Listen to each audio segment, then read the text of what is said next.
Hi అండి, నమస్తే. నేను మీ Vanishri. Welcome back to Vani foods and beauty tips.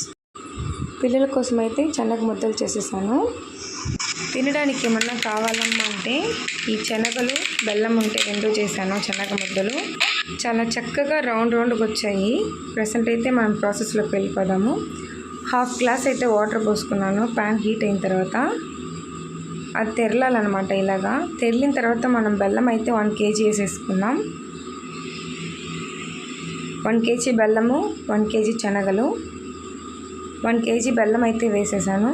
అదైతే లైట్గా తెరులుతుంది చూడండి. సో అది స్టార్టింగ్ స్టేజ్ అనమాట.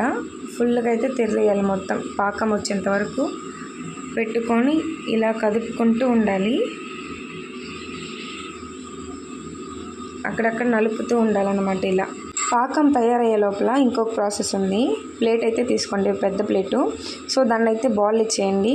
దానిపైన ఆయిల్ రుద్దేసి చెక్క కూడా రుద్దేయాలన్నమాట. సో బెల్లం అంతా కరిగేసింది. పాకం ప్రిపేర్ అయ్యే స్టేజ్లో ఉంది. చూసేద్దాం పాకం అయిందో లేదో. బాగా కలుపుకోవాలి. బాగా కలుపుకుంటూ ఈ శనగలు కూడా వేసేసుకోవాలన్నమాట. పాకం అయితే అయిపోయింది. ఒకరు వేస్తూ ఒకరు కలుపుతూ ఉండాలా, మనమే చేసుకోలేము. సో ఇలాగైతే కలిపేసుకోవాలి. బాగా కలుపుకోవాలి. దగ్గర పడిపోయింది చూడండి. ఇలా దగ్గర ఎంతసేపు కలుపుకున్న తర్వాత మనం ఆయిల్ రాసుకున్న ప్లేట్లు అయితే కొంచెం వేసుకొని ఆ చెక్కతో అయితే పై అనుకోవాలా. ఇంకా అయితే స్ప్రెడ్ అయ్యేటట్టు చేసుకోవాలి. మేమైతే కొన్ని బాక్స్ టైప్ చేసుకున్నాము, అలాగే కొన్ని రౌండ్ టైప్ అయితే చేసుకున్నాం అన్నమాట.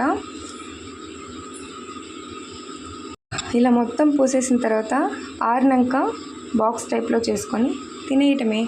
సో మాకు రౌండ్ టైప్ అయిపోయింది, బాక్స్ టైప్ అయిపోయింది. సో నేను మా పిల్లలు అయితే తినేస్తున్నాము. మీరు కూడా ట్రై చేసి తినేసేయండి. సబ్స్క్రైబ్ చేసుకోవడం మాత్రం మర్చిపోకండి. Thank you for watching.